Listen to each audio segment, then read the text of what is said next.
My name is Camille Foster, and this is the story of how I transformed a collapsing Miami branding agency into a $200 million 0 cents tech powerhouse, only to watch it all unravel on my wedding day. And how, after the betrayal, I rose again. I grew up in a cramped Coral Gables duplex just a few miles from the ocean, but worlds away from the glamour. I was the kid always tinkering with code, the one teachers called intense. My mom, Maria, was my biggest cheerleader. When she passed from leukemia when I was 15, I lost my compass, but not her belief in me. By then, she'd been married for 3 years to Gerald Whitman, founder of Whitman Creative, a once promising agency now stuck selling stale ad campaigns to local banks and car dealerships. Gerald adored his daughter Sienna, my stepsister, who collected failed business ventures like seashells. She was the golden child, I was the ghost. At 24, with a Stanford master's in computer science, I returned to Florida, not for sentiment but for a challenge. Whitman Creative was gasping for relevance in a digital-first world, and I had a solution. I'd been developing an AI-driven campaign engine capable of real-time consumer behavior analysis. It could read patterns, predict shifts, and automate strategy across platforms. For 2 years, I barely slept. My code restructured the company from the inside out. Suddenly, we weren't just surviving, we were thriving. Major companies like Delta and Adidas were calling. By 32, I'd scaled Whitman Creative to a $200 million 0 cents valuation. But Gerald still saw me as Maria's orphaned daughter, not the architect of his firm's rebirth. Meanwhile, Sienna floated from brand consulting gigs to hosting lifestyle podcasts no one listened to. My fiancé Miles, a structural engineer with a quiet soul, kept me sane. We planned a small, elegant wedding overlooking Biscayne Bay. For once, I allowed myself to exhale, to believe in stillness, in celebration. I should have known better. The ceremony was luminous, string lights shimmered across the water. For the first time, I felt seen, not for what I built, but for who I was. Then Gerald rose for a toast. I expected the usual performative gratitude, but instead, he said, "Today isn't just about Camille and Miles. It's about the future of Whitman Creative. I'm proud to announce our new CEO, Sienna." Laughter died mid-breath. Cutlery froze mid-air. Sienna stood, preening. She hadn't been in a single board meeting. I waited for a laugh, a wink, a "just kidding." None came. Gerald walked toward me. He reached into his pocket and shoved something into my hand, a crumpled $20 0 cents bill. "This is what you're worth, Camille," he said, his voice deliberately loud. I stood there, bouquet trembling, a room full of witnesses staring. But inside me, something harder than heartbreak clicked into place. Sienna's laugh pierced the air, sharp, smug, and meant to humiliate. Every head turned toward me. Some looked away out of pity, others just stared. My chest burned, but I refused to crack. I calmly folded the crumpled bill, slid it into my pearl clutch, and met Gerald's eyes with a cool smile. "Thank you," I said evenly. "This means a lot." Then I turned to Miles, squeezed his hand, and walked us back to our table, ignoring the murmurs trailing us like shadows. Inside, I was shattering. But I wouldn't give them the pleasure of watching me fall apart. That night, when the last guest left and the candles flickered low, I changed out of my wedding dress and sat in my study. Miles was asleep in the other room, the echo of vows still warm in the air. I opened my clutch. The $20 0 cents bill was still there, creased, meaningless to Gerald, but seared into my memory like a brand. I stared at my screen, not out of shock, but purpose. They'd underestimated me, and they would regret it. For years, I'd protected Whitman Creative, but more importantly, I'd protected myself. Every major contract, Delta, Adidas, Carnival Cruises, was personally tied to me. Each agreement included a clause. If I exited leadership, they could walk away, no strings attached. The AI platform? That revolutionary tech that built our empire? It wasn't theirs. It was mine. built under Everwave Systems, my own private company, quietly registered in Delaware. Whitman Creative only had a licensing agreement, and tonight, I revoked it. I opened my laptop, my hands were steady. By midnight, I had emailed our top 20 clients. I cited their contract clauses, formally announcing my departure and their option to terminate. Attached, my resignation letter, signed and final. At 1:00 a.m., I logged into Everwave's cloud server and shut down all Whitman Creative access. I didn't need revenge. Not yet.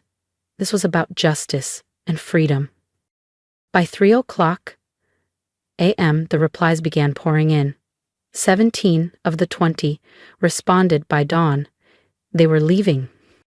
At 9:00 a.m., I walked into Whitman Creative's Miami office tower. My heels echoed like thunder on the marble floor. Eyes followed me, tense, confused. In my hands, a tablet containing 3 files. My formal resignation, signed termination notices from our biggest clients, and proof that Everwave owned the AI platform Gerald had taken for granted. They thought they were rid of me. They didn't know they had just declared war with the wrong woman. I pushed open the executive boardroom doors. The tension inside was thick, electric. Sienna was pacing, her glossy curls now frizzed at the edges, mascara smudged from stress. She spun around and shoved her phone toward me. "It's from Carnival," she hissed. "Contract terminated. What the hell did you do, Camille?" I tilted my head, calm. "Just the beginning." Gerald stepped forward. His usual swagger, ironed into every inch of his designer suit, was gone. "Camille, let's talk this through," he said, voice lower, gentler than I'd ever heard it. Without a word, I tapped my tablet. First, I displayed my signed resignation letter, effective immediately. Then came the termination clauses, each one linked to departing clients. And last, the blow that landed hardest. The proof that Everwave Systems owned the AI platform. The license, officially revoked at 5:00 a.m. "You wanted me gone," I said, voice even. "Now you've got it." Silence. Not just in the room, but in their bones. They were watching their empire bleed out in real time. I turned and walked toward the door. Sienna scrambled after me, heels clicking, voice shrill. "You can't do this, Camille. You can't just walk away." Behind her, Gerald followed, his face drawn, eyes darting, sweat shining beneath his collar. Around us, the open concept office buzzed with rising confusion. Employees reading emails, murmuring in huddles, faces pale. Then Thomas, the CFO, emerged from the crowd like a man arriving at a crash site. "Gerald," he said, holding up his phone, "we've got a problem. Multiple investors just pulled funding, and half the dev teams resigned." He turned to me, eyes wide with realization. Without her platform, we're dead in the water. I stood still. Let the weight of that truth hang. Sienna's voice cracked. "Fix this, Camille. You owe us." I nearly laughed. "Owe you?" I said, stepping closer. "After I built the thing you gutted? After Gerald handed me $20 on my wedding day and called it a send-off?" She flinched. Gerald's mouth opened, but no words came. "You took everything I'd built in one night," I continued. "All I did was take it back, Sienna." Gerald stepped forward again. "We can work this out. Your family." That word stung, meant nothing now. I thought of my mother, her unwavering belief, her quiet strength, and felt peace settle in my chest. "You made your choice," I said, walking away. "Now live with it." As the elevator doors opened, I caught Sienna's sharp gasp, Gerald's silence frozen in place. The glass closed behind me, and for the first time in years, I felt free. By noon, Miami's tech scene was in meltdown. Headlines exploded across news feeds. Whitman Creative loses major clients overnight. AI platform ownership sparks collapse. The firm's stock nosedived. Analysts speculated, Twitter roared. But me? I just closed my laptop and opened a new chapter. If you've been holding your breath with Camille, don't exhale just yet. What she does next will silence a city. Make sure to subscribe so you don't miss the next chapter of her rise, because this story is far from over. I didn't linger on it. By the following week, I was in my new office, a glass-walled suite in downtown Miami's Brickell district, launching Everwave systems. The space smelled of fresh paint, new ambition, and liberation. My core team, developers, engineers, and 2 executives who'd walked out of Whitman Creative with me, were already busy connecting servers, setting up infrastructure, finalizing contracts. Delta and Adidas, loyal to me, not the Whitman name, had already inked new deals. By 2:00 p.m., we'd secured over $50 million, 0 cents in new commitments, nearly a third of Whitman Creative's former portfolio. I sipped a cortado by the window, watching Whitman Creative's stock tumble across my monitor. What I felt wasn't joy. It was clarity. Years spent trying to earn Gerald's respect, carrying Sienna's dead weight, had taught me one brutal lesson. My worth was never theirs to define. My phone buzzed. It was Miles. "You okay, Camille?" I smiled. I could hear the concern under his steady tone. "Better than okay," I said. "Everwave isn't just a company. It's mine. Built the right way, with the right people." My team erupted into cheers in the next room.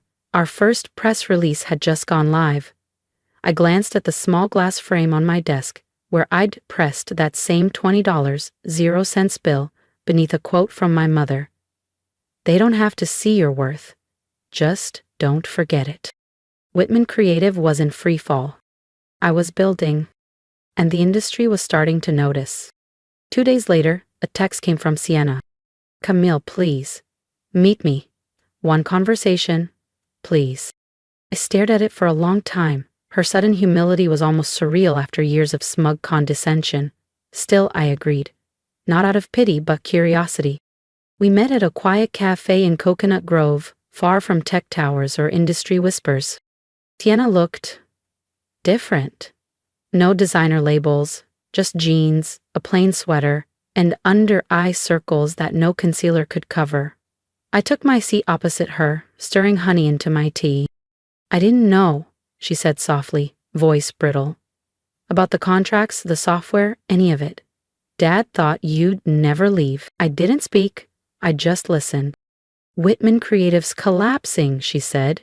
"The clients are gone, the tech's useless. Dad's not the same."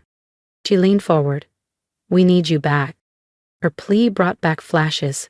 Mom's funeral, where she didn't even look my way. Family dinners where Gerald praised her podcast while ignoring the code that saved his company. I leaned forward too. "On my wedding day," I said quietly, "when your father handed you my company and gave me $20. Did you think it was wrong?" She looked down. "I didn't think." "I know," I said. "That's the problem. You never did." Her voice cracked. "Please, for family." That word again, hollow, misused. I rose, slipped my bag over my shoulder. "You wanted to be CEO, Sienna," I said. "Figure it out." I walked away. No anger, no triumph, just peace. And in that stillness, I could hear my mother's voice again. "You were always enough." And for the first time, I believed it. Over the next 2 weeks, Whitman Creative unraveled like cheap thread. Investors bolted. Employees resigned in waves. Their last-ditch effort to launch a substitute software platform failed spectacularly. Clunky, buggy, and laughably outdated. It wasn't Everwave's AI, not even close. The board voted Gerald out as chairman. Sienna stepped down as CEO days later. By the end of the month, Whitman Creative filed for bankruptcy. In tech forums and blogs, its name became shorthand for what happens when ego overshadows innovation. Meanwhile, Everwave soared. We signed new contracts with Nike and Microsoft, pushing our valuation past $600 million, 0 cents in just 3 months. My team, those coders, engineers, and strategists who'd followed me not out of obligation but belief, worked with a passion I'd never witnessed at Whitman. Miami's startup scene hailed me as a rising force. Headlines called me a visionary. But I didn't care about the headlines. I cared about building something real. Miles and I hosted a modest dinner for the team at our apartment in Edgewater, laughter spilling through open windows as sailboats drifted across Biscayne Bay. After everyone left, I sat alone on our balcony, a glass of Merlot in hand, the Miami skyline glowing against the water. I thought of Mom, how she used to read me bedtime stories about dreamers, people who built their own kingdoms with bare hands and big hearts. I had done that. Not for Gerald, not for Sienna, for me. The pain from their betrayal had faded to a faint scar, something I could touch, but that no longer defined me. Everwave wasn't just a company. It was proof I never needed their permission to shine. As I set my wine glass down, my phone buzzed. Another article. Camille Foster redefines Miami tech. I smiled, then turned it off. I didn't need the noise. The future was mine. A month later, I received an email from the University of Miami's School of Engineering inviting me to deliver the keynote at their annual Innovation Summit. The theme? Overlooked Innovators. I couldn't help but smirk. Years ago, Sienna had been their darling. Her short-lived podcast and curated Instagram feed celebrated like gospel. Now, they wanted my story. I accepted. The auditorium was packed. Hundreds of bright-eyed students filled the rows, nerves and ambition written across their faces. Standing at the podium, I didn't sanitize it. I told them the truth. About coding through nights. About Gerald's betrayal. About the $20 0 cents bill that mocked me on my wedding day. I told them how I left it all, built Everwave, and turned a stolen future into a self-made one. When you're underestimated, I told them, use it. Let it sharpen you, not shatter you. The room was silent. Focused. I saw heads nodding, pens scribbling furiously. A student raised her hand. What kept you going? I paused, thought of my mother's hand in mine. Her whisper, you are enough. Believing in myself, I said, even when no one else did. And learning to stop trying to prove it to the wrong people. Afterward, a young woman approached, laptop stickered, nerves jittering through her fingers. Your story's mine, she said. I'm going to keep going. I smiled, handed her my card. Driving home, I felt lighter. I wasn't just building a company. I was lighting a path. The way Mom once did for me. That night, a letter arrived. The envelope was old school, handwritten. Gerald's name on the return address. His once bold handwriting looked frail now. I didn't open it. Instead, I tucked it into the drawer where I'd kept the $20 0 cents bill. That bill had once been a wound, a reminder of humiliation and betrayal. Now it was just paper. I pulled out my scrapbook. Inside were photos from every step. My first laptop, a coffee-stained notebook from grad school, the day we launched Everwave, our rooftop celebration. I slipped the $20 0 cents bill into a sleeve beside a picture of Miles and me, laughing over pizza on our first date. It wasn't about anger anymore. It was about remembering where I began and how far I'd come. Sitting with Miles on our couch, the skyline twinkling beyond our windows, I felt something stronger than success. I felt peace. I'd built a $600 million 0 cents empire, not to prove Gerald wrong, but to prove Mom right. Her belief in me carried me through betrayal, through burnout, through being unseen. Now, I stood tall, not because I'd won, but because I'd let go. The letter, the bill, the past, they didn't own me. My future did. If you've ever been underestimated, pushed aside, or told you weren't enough, then you know a piece of my story. I'd love to hear yours. Drop a comment below. Tell me what part of this journey resonated with you. If you're building your own path like I did, let's walk it together. Subscribe, not just to follow my rise, but to stand with those of us who've had to build in silence. My advice? Stop waiting for permission. You don't need anyone's validation to begin. Just start. Because the future doesn't belong to the loudest, it belongs to the most determined.